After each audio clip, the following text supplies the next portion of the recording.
Now, as political journalists and health professionals got to grips with the government's new health and social care bill last night, there were chaotic scenes played out in a London hospital. Ailments were misdiagnosed, stressed surgeons botched operations, and doctors and nurses traded insults. The unnamed, though fictional hospital was the setting for Tiger Country, a new work from young playwright Nina Raine.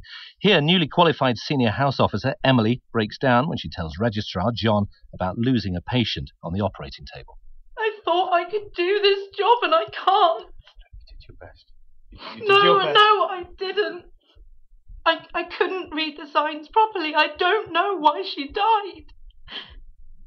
We're just detectives. We look for the clues and sometimes the arrows point in different directions. I felt that girl's rib break when I was giving her CPR. Things get broken. Things get mended. It's like a car. You just get in there and try and fix it. We were trying to bring a dead person back to life. And we couldn't.